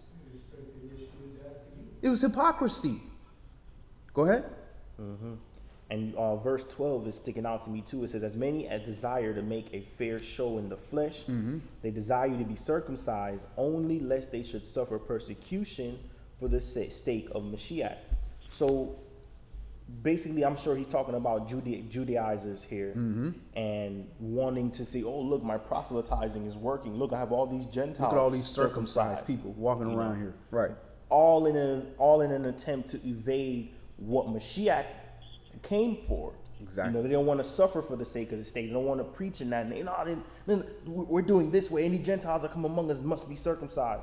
And they're like, you see, they're avoiding the stake of HaMashiach because they don't want to preach in the love and the unity, law. And that's it. It's the numbers game. Just like, look at all these people I got sitting in these seats. I filled up this room. Look at all these people. All these people. Look at all these people here, all these Euro Gentiles. All of them are circumcised. That's for that man's glory. Instead of saying, look at all these people that are repenting. Look at all these people that are walking in righteousness. They're not eating strangled food no more. They're treating their neighbor like the way they want to be treated. They are humbling themselves. And they're in a position of power, but they're still humbling themselves. They're not talking about, they want something that they can use numbers and have numbers and collect tithes. See, they want to still keep that so they can still collect tithes and still collect all these different things. And brother, as we realize that anytime we've messed up one of those covenants that Yah sets, you get demoted into a lower standard. So even here, he's saying in 14, but certainly not that I should glory, save in the stake of our Master Yahshua Mashiach, by whom the world is impaled unto me, and I unto the world. So the Abrahamic covenant, y'all messed that up. The Levitical covenant, y'all messed that up. Now, what Yahweh did say is that no one circumcised is going to enter into that land. But even before that covenant of circumcision, have you repented and realized that and believed on HaMashiach? Have you believed on the word? When you do that, then you make your circumcision of something, if you plan to do such a thing. And then you can furthermore ascend unto the Edenic covenant, which is like the pinnacle, or Melchizedek order, where you can ascend above these lower rungs, where Yah is, and I'm not saying that they're lesser or that they're of lesser importance, because Yah used all of them in order to reconcile man unto himself. It's just order. Yeah, but it's just the order. The second-born is not unimportant because he's not the firstborn. Go ahead, Elder. I'm just trying to bring it to a small nutshell here that's very awful small.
Right. He gave us mercy. Yep. Once you run out of money, you're in debt. You need a way out. You don't want to die of hunger or whatever. Sign up for bankruptcy. Find a way to reconcile your debts or what you owe. But if you mess up the stipulations of the bankruptcy you were in, I don't know if they're going to come up with another policy to reinstate you financially. You understand? So these are the same thing that Yah does. Like, yo, you broke your covenant with the Most High. But look, he sent himself a son that if you be obedient and subservience to the order that he's placed here, you can be reconciled. And then through the son, that says the son will hand everything back unto the father. Right. Right. I gave you a new social security number. Yeah. You only do that once. You got the one social security you have, and you can only get a new social security once. Yahshua came and gave you a new social security, killed that old person. But now all that credit they go on there, that's it. That's there. That ain't wiping away again. That ain't wiping away again. All you can do is try to rectify it by repenting and pay back that debt. Yeah. Fix it. Yeah. Do some work, or you get beaten with these many stripes. Right. The stripes that look like bars. Yeah. Verse 15. For in Mashiach Yahshua neither circumcision avails anything nor uncircumcision, but a new creature. As many as walk according to this rule, peace be on them, and mercy, and upon Yasharal of Yahweh. From henceforth let no man trouble me, for I bear in my body the marks of the Master Yahshua. Brethren, the grace of our Master Yahshua Mashiach be with your spirit. Amen. All right, let's go to Matthew chapter 10. Matthew chapter 10. You're going to reap what you sow.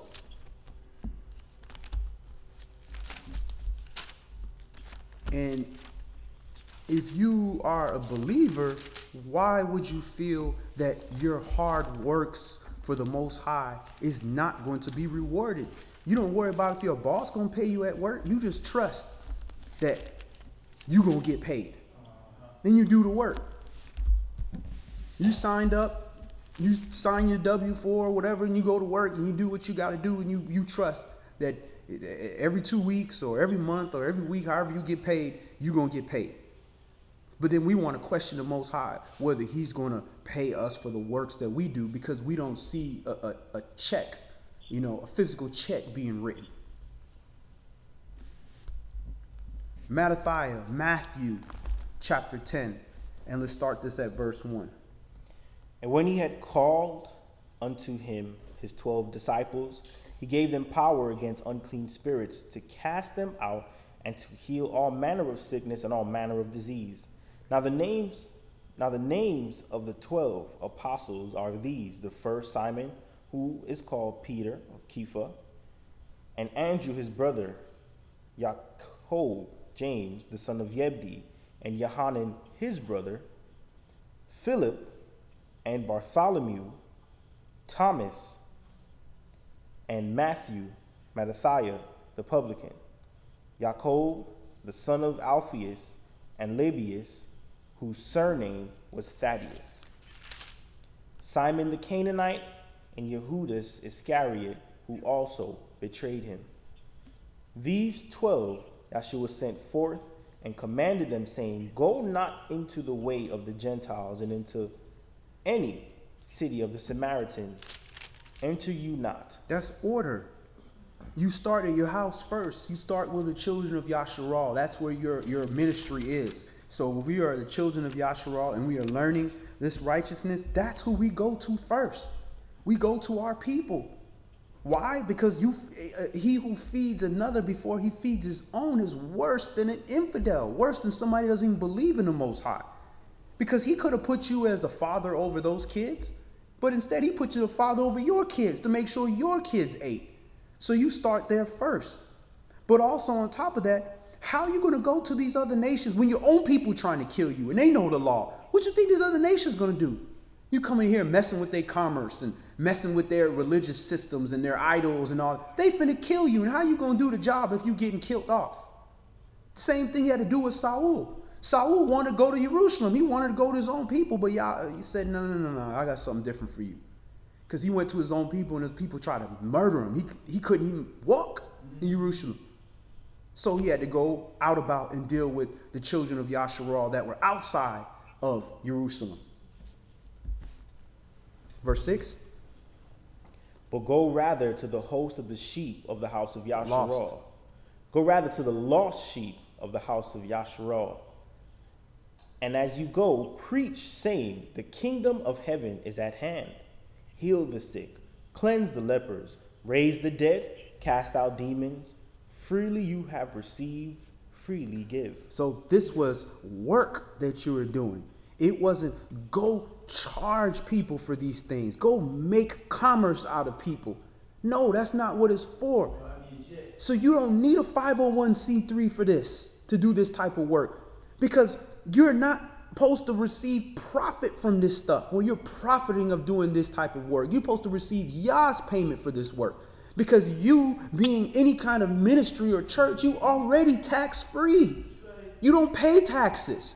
But what we want to do is we want to not only pay taxes on the work, the ministry that we do, but we want to make profit on top of that and don't pay taxes on the profit. That's what a 501c3 does. That's the difference between a tax-free organization and a 501c3 organization. They're fleecing the flock. Go ahead. Verse 9.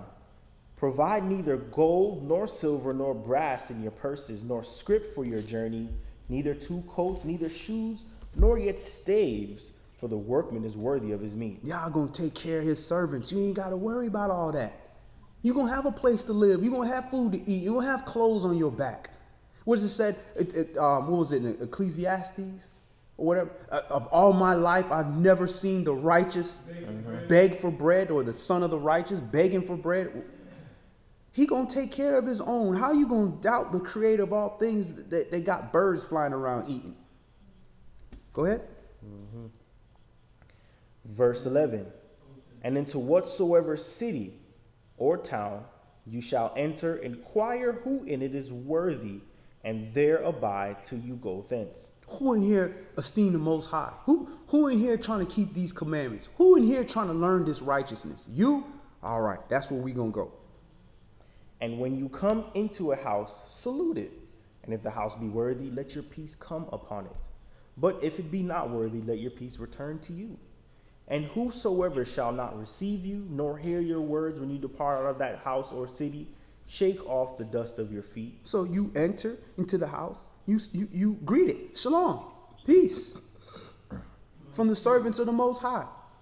You see that they are acting wicked and they don't want to deal with it, you take your peace with you. You leave. You don't tell them shalom. You don't give them no peace. I'm not leaving my peace here. But we get into that fakeness where, you know, you just say something just to say it. Don't do it. You got some, Elder? Yeah, I just want to say these seem to me like the meaning of Yeshua was saying, who is my mother, who is my brother, who is my sister, you know, all the ones who wants to do the will of my Father.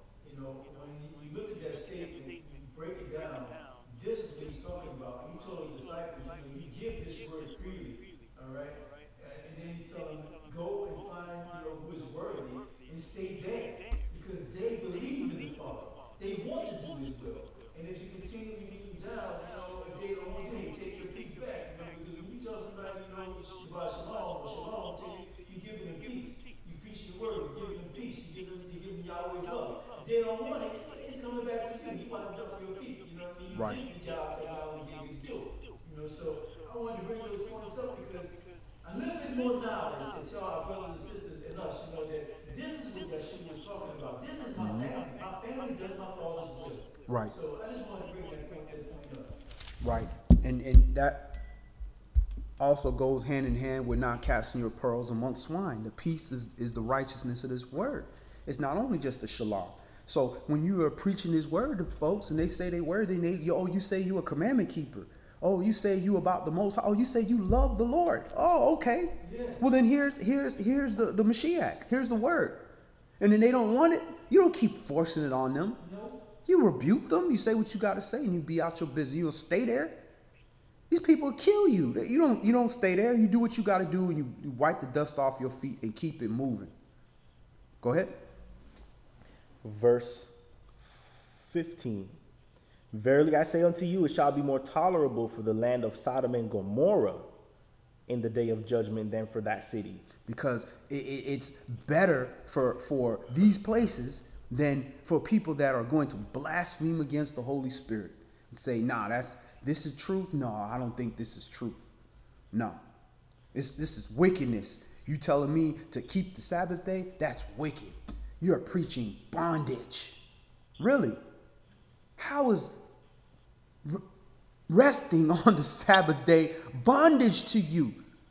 And you have to ask yourself, if that is grievous unto you to not oppress somebody and force them to work, or even justify them working on the day that they should be resting, and that's grievous to you when you got 6 other days to do what you want to do, the Most High ain't worthy of at least that much? Better for you than Sodom and Gomorrah. You know, that verse makes it apparent to me how places can heap up iniquity. Mm-hmm. You know, a place where it's like told Lot, like, yo, you can't stay here any longer. You got to go. Or this you place can be destroyed with it. And Sodom and Gomorrah's iniquity didn't just happen like a year before Lot got there. It's a place that was perpetuating, and it was going into the minds of the culture of the people that were living there was continually iniquitous. Right. So it's like, whoa, Chorazin and Zidane, you know, because the iniquities of your forefathers is heaping up. This is why Yahweh says the iniquity of the Amorites has not come to the full, or wherever it may be. So Babylon's iniquity is piling up. It's not something that they did yesterday. It's an ancestral heaping of the iniquity that's going to be thrown out when he begins his judgments. Same thing in Mizraim, in reading in Yashur, where it talks about, you know, when they were building the bricks, and they would get a Hebrew, put him over, and that's the coon. They get that coon, they put him over, that's going to do whatever they say, and then they would get a Egyptian over the person, you know, and you know, I take that back. I can't call that person a coon, because there was some real bad situations that they were in. They were saying you had the exact X amount of bricks, and if you didn't, then they were going into the camps and taking the babies, our babies, and making the Hebrews put their babies in the wall of the buildings that they were building. These big monuments that you see that we all looking like, oh, that's so beautiful. Man, this is Hebrew babies up in these walls. And the father would be sitting there crying while he's putting brick and mortar over his baby, because they couldn't build enough bricks of what they just made up a random number and said, oh, you did 1,000? Well, I need 10,000. What? You all ain't working hard enough. I heard y'all Hebrews laughing back there, because, you know, they can't stand to see us laugh or enjoy and try to be joyful. They want to see us constantly just, oh. And then and some of them, you know, the fathers, after the baby died, they would take the baby and bury. Other ones, they couldn't even do it. They just had to leave their child in the wall. Right, they couldn't get their wall. And this is the type of oppression that our people were under. And this, like you said, it didn't happen overnight. This is years and years and years of oppression, till finally Yahweh heard the cries of the people, of a people that were being oppressed to that level. So it's the same thing in this country here. We're being oppressed. And how many times you turn on the news and you see a black mother crying, oh my God, I can't believe not my baby. You done shot the man dead. He was on his way from church playing the drums, and you done shot the man because he had a right to carry a gun. You done shot my baby, a boy, because he playing with a toy gun at a park. Oh, you done shot my baby because he running because some strange white man chasing him. Oh, you done shot my baby because car pulled over and he called the police for help, and y'all shot him. You know, this stuff is piling up. And then you starting to see the judgment happen, where all of a sudden that destroying angels show up at a country concert. Hey, we know it wasn't a Lil Wayne concert, so we know who was there. Hey, what was the script that Yah says on where he unto the generations recompense the blood unto the 10th generation? What's the anyone remember That's wording was? in Torah. He said, I will have mercy unto those who keep my commandments, and I will punish those that hate me up until the 10th generation. Is that what you're talking about? Or it was more like the blood of who we're basically saying he's going to exact his judgment on the ancestors. So that, yeah, you might do something now, but I'm going to... Descendants, you mean? Yeah. On the descendants? On or the ancestors' descendants he's going to punish? I'll find it in some time. But basically something to the extent of saying, yeah, something repays the blood unto... It might be unto generation, but he says recompenses the blood. But if it comes to anyone's mind, feel free to share. Verse 16. Behold, I send you forth as sheep in the midst of wolves. Be you therefore wise as serpents, as harmless as doves. But beware of men, for they will deliver you up to the councils, and they will scourge you in their synagogues. And you shall be brought before governors and kings for my sake, for a testimony against them and the Gentiles. But when they deliver you up, take no thought how or what you shall speak, for it shall be given you in that same hour what you shall speak. For it is not you that speak, but the Spirit of your Father which speaks in you. And the brother shall deliver up the brother to death, and the father the child, and the children shall rise up against their parents and cause them to be put to death. And you shall be hated of all men for my name's sake. But he that endures to the end shall be saved. But when they persecute you in this city, flee you into another. For verily I say unto you, you shall not have gone over the cities of Yasharal till the Son of Man be come. So you got kicked out of a camp? Oh, well, hey, go somewhere else. This camp ain't the end all be all, as much as they want to make you believe that if you ain't part of this camp, then you ain't a believer. Or if you ain't with these people, you're not that. Man, it says it right there. Look, you ain't gonna cross over to all the people that need you. Go ahead. Verse 23 or verse 24. The disciple is not above his teacher, nor the servant above his master. It is enough for the disciple that he be as his teacher, and the servant as his master. If they have called the master of the house Beelzebub, how much more shall they call him of his household? So don't feel bad when they call you a cult and this, that. Now you examine yourself. Am I in a cult? Am I just doing stuff because, the leader is telling me to do it? And there's no reference material. There's no is my leader the only one with this information? And nobody else has this information? Those are all the signs of cults. If it fits, then you need to think about where you at. Wait a minute. We only doing this because the elder said do this, or teacher said do this, or moray, or whatever little titles they like to give each other. Consider that. But when they call you names, say, hey, look, they call Yahshua everything.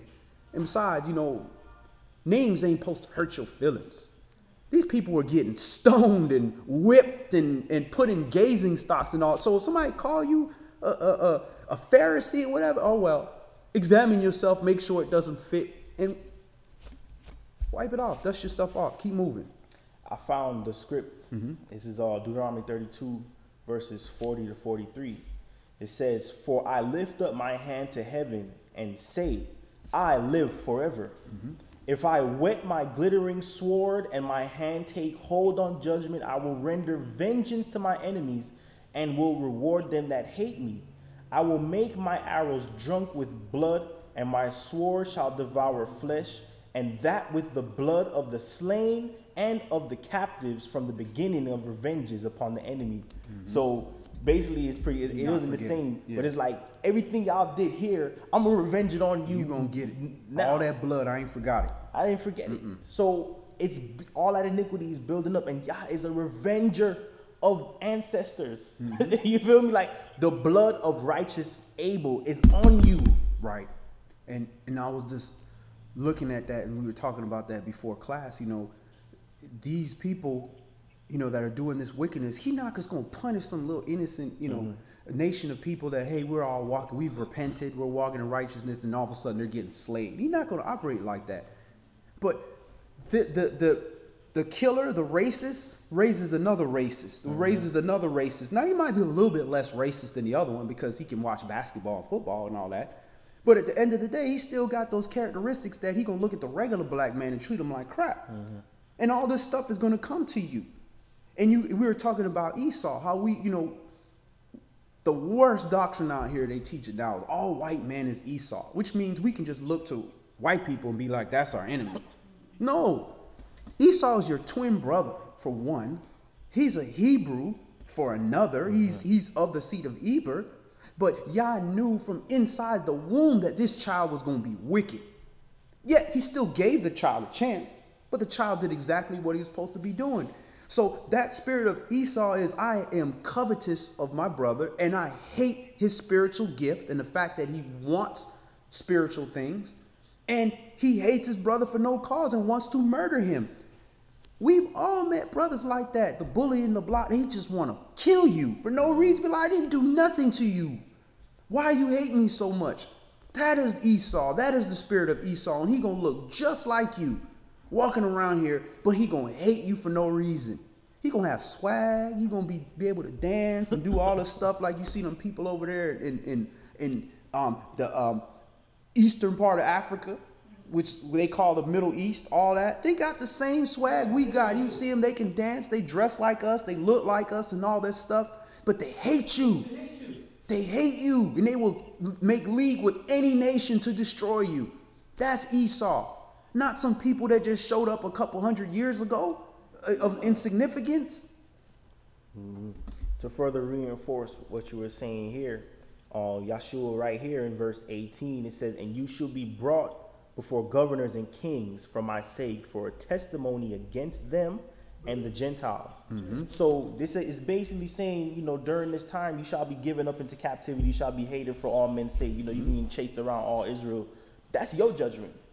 But some of y'all can be liberated from this judgment by facing the Gentile. When the hateful of your own family deliver you up to the councils, you have to give an account now. Yah is testing you here, saying, your testimony. Right, what's your testimony? what's your testimony? And they may kill you, but guess what? You liberated yourself from that curse. You liberated yourself out of that hatred because you went and you spoke. You didn't cower away. You didn't fear. Yeah, you're under a group of people that's being punished right now. It wasn't your words. And at the same time, look at this. It's a testimony against them and the Gentile, because that Gentile had the liberty to set you free because you didn't do no wrong. Right. But being that they have an innate hatred and there's a whole nother spirit working on them, they may persecute you unjustly, and you may lose your head for the sake of righteousness. But either way, Yah has proven both of y'all. He'll kill two birds with one stone. Are you righteous enough to be in my kingdom? All right.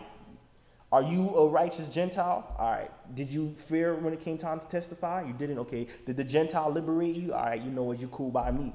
Everyone's justified.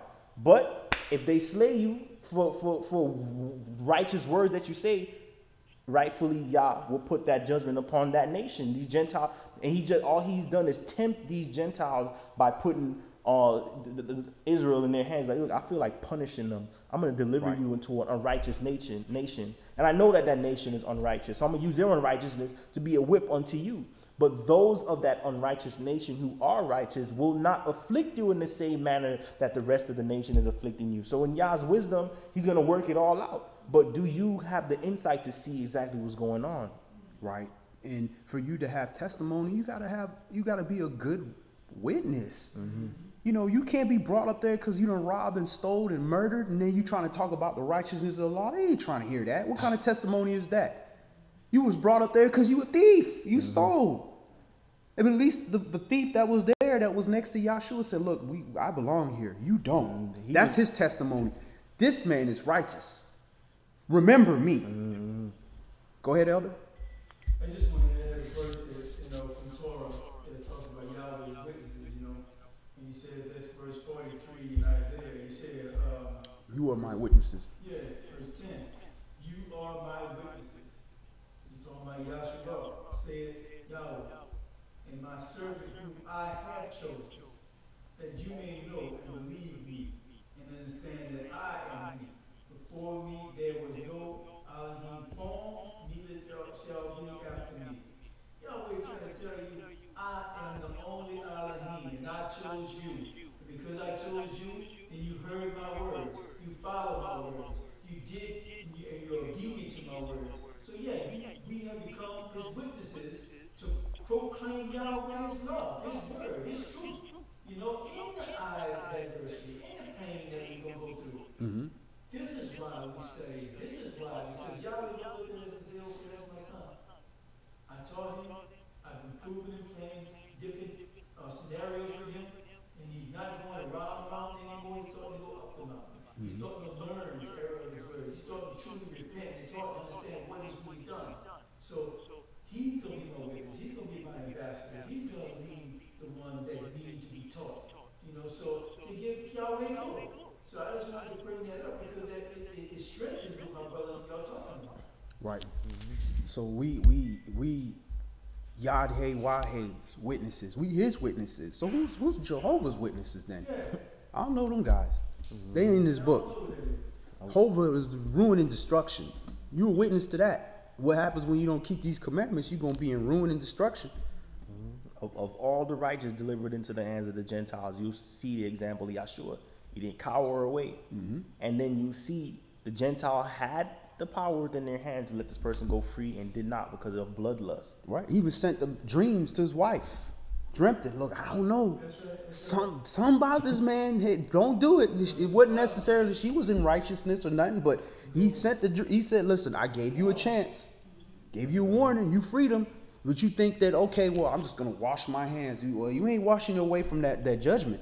Don't work that way. Trying to find strategic ways not to take accountability for what's going on. And here's a sign, the King of the Jews. Hey. Right. And that's why it say, it is a sin to know to do good and don't do it. That is a sin unto you. It don't just be for them, it's for us too. He didn't want to suffer for righteousness' sake. Right. He was like, yo, I'm going to let y'all kill this man, but hey, I'm just going to proclaim that it's not my fault, even though it really is my fault. Right. Or I'm playing a hand in it. Right. Verse 26. Fear them not, therefore, for there is nothing covered that shall not be revealed, and hid that shall not be known. What I tell you in darkness, that speak you in light, and what you hear in the air, that preach you upon the housetops. And fear not them which kill the body, but are not able to kill the soul, but rather fear him which is able to destroy both the soul and body in hell. Are not 2 sparrows sold for a farthing, and one of them shall not fall on the ground without your Father? But the very hairs of your head are all numbered. Fear you not, therefore, you are of more value than many sparrows. He knows how many hair you have in your head. Even when you losing hair, he knows how much hair is on your head. So somebody that takes that much account, you think you gonna by circumstance walk into a situation to do good and don't do good, and that's gonna be beneficial to you? Go ahead. Whosoever therefore shall is that verse 31? Yeah, 32. 32. Whosoever therefore shall confess me before men, him will I confess also before my Father which is in heaven. Now that don't just mean you walk in there and you just say Jesus, and that's supposed to do something. No, confessing before men. That means keep these commandments before men. That's how you confess the word. I believe this. This is my confession. This is truth. Whatever you doing by the threat of my life or death or threat of my well-being or my bank account or whatever, I'm going to do right. That's how you confess him before men. Not you, well, I let people know that I believe in Yahshua HaMashiach. Well, if you believe, then why are you not doing what he did? Why are you not keeping the commandments? That's right. Why? Go ahead. But whosoever shall deny me before men, him will I Read also. 32 again. Whosoever therefore shall confess me before men, him will I confess also before my Father which is in heaven. So he's going to say, okay, you confessed him, you kept the commandments, when you saw you did wrong, you repented. So when you go before the throne with the Father, and you before judgment, and the adversary is the devil, oh yeah, he did that, and he slept with that woman, and he stole this. Oh, and he coveted. Oh, by the way, he stole that. Yeah, and he killed that dude that they never caught him about. Yeah, all that. He did all that. And Yahshua be like, yeah, he did that. But then he got immersed. And then he stole again, but then he repented, he restored sevenfold. And then he prayed to me to be delivered from this. That's confessing. But he needs these actions to confess before the Father. He's got to say, he can't just make up something. Yahshua can be like, well, he wanted to repent, but, he didn't. What he going to confess? He got nothing to confess. You got to give him something to confess. The word is true. He's not going to lie. So when you want Yahshua to speak up for you, what are you going to say? Yahshua want to speak up for you. When you speak up, it's your time to speak up. He ain't got nothing to say because you ain't do nothing. He's going to... He's got to stand there. When you got a lawyer, he ain't got nothing to say. He right next to the king, right next to the person that can give you everything. And he just be like, no, he can't feel it. He ain't got nothing to say. Well, his fringes was nice, though. His fringes was nice. He had a whole bunch of people in his church on Sunday. He grows a beard. Hey, look, beard gang. He had about 30,000 people in that group. His beard was on point. It's not really going to liberate you like that, but... Hey, but he killed 1,000 sheep. 1,000 sheep. What is Yahshua going to confess for you? Go ahead. Verse 34, think not that I am come to send peace on earth. I came not to send peace, but a sword. For I am come to set a man at variance against his father, and the daughter against her mother, and the daughter-in-law against her mother-in-law, and the man's foes shall be they of his own household. Because I put you there for a reason. I gave you the word for a reason so you can divide. Who's going to be about this word and who's not going to be about this word? Who wants this spiritual payment and who doesn't? That's going to cause a division because all they're going to bring up is your past deeds. I remember when you crapped in your pants. That's all they're going to bring up. Go ahead. Verse 37, he that loves father or mother more than me is not worthy of me. And he that loves son or daughter more than me is not worthy of me. That don't mean disrespect your father or your mother. You're supposed to still honor your father and your mother, but you honor your spiritual father and your spiritual mother, the assembly, Jerusalem, first over your carnal father and mother. Which means if you have to make a decision between keeping the commandments and doing righteousness or listening to your father and mother, you choose keeping the commandments. That's what that means. That don't mean you turn your back on your father and your mother. You ain't dealing with them because they not Israelites or they don't want to walk in his word. That's not what that means. You still got to honor them. Go ahead. Verse 38. And he that takes not his burden and follows after me is not worthy of me. He that finds his life shall lose it. And he that loses his life for my sake shall find it. He that receives you receives me. And he that receives me receives him that sent me. He that receives a prophet in the name of a prophet shall receive a prophet's reward. And he that receives a righteous man in the name of a righteous man shall receive a righteous man's reward. All right, prophet, you receive that prophet. You get a prophet's reward. He tell you, hey, listen, stop that wickedness. Go ahead. You got a prophet's reward, but you receive a righteous man and you can receive the righteous man's reward. You're getting that reward from heaven. Go ahead. And whosoever shall give to drink one of these little ones a cup of cold water, only in the name of a disciple, verily I say unto you, he shall in no wise lose his reward.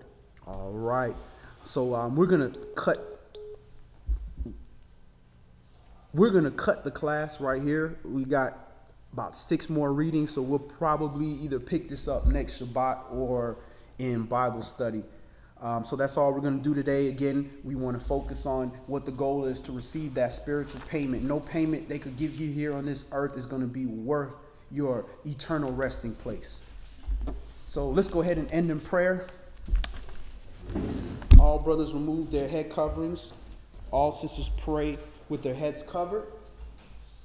And we face the east towards Jerusalem.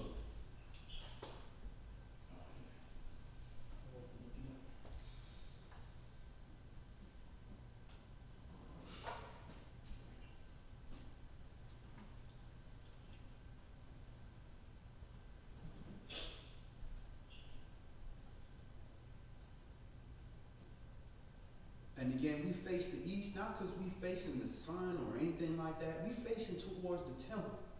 We facing towards Jerusalem because Yah said his eyes will forever be on Jerusalem. Abba Father, Yahweh, Elohim, the Allah of Abraham, Yahshak, and Yaakov. Covenant Father, Elohim of Yahshua, we thank you, Yah, once again for a beautiful set of holy days that you allowed us to have in peace, Yahweh, despite all the turmoil that's been in the world, despite the hurricanes and the destruction and the deaths and the haters of Yah, we were able to keep a beautiful set of holy days in which we increased in our learning and in our works through over the previous year. So we're thankful, Yah, that you allow us to have that peace, that you allow us while we're in our captivity to have a little sanctuary, Yah, if we would remember you and remember the deeds of our forefathers and repent, Yah. So we're thankful, Yah. And Yah, we come before you and not in some achievement that we have made it, Yah, because we haven't, Yah. We still have a long way to go. But we're thankful, Yahweh, that you have been merciful and patient with us along the way and have sent us workmen, Yahweh, to do the work. And you have sent us, your spirit amongst us so that we could grow and further look at the flaws in our ways and not be afraid to work on those things. So we're thankful, Yah, for all these things, Yah. And Yah, we ask once again that you please forgive us of our sins and trespasses, Yahweh, and also forgive those that are not with us, Yahweh, that may have started with us but may have fallen short along the way, Yah. Give them the strength and courage to pick back up on their feet, Yahweh. Give us the mercy, Yahweh, in our hearts to not shut the door on them, Yah, but still have faith that if you send them back to the narrow path, that we will be there to assist them to get back on the way, Yah. Yah, all these things we humbly come before you, and we thank and pray again, not only for us, but for all your children across the four corners of the earth that gather to show you your sign of obedience, that you are the one true Elohim, and there is no other, Yah. There is no other source of power, Yah. Yah, all these things we come before you, and we thank and pray through your holy, humble, anointed Son, Yahshua HaMashiach. Amen. Amen.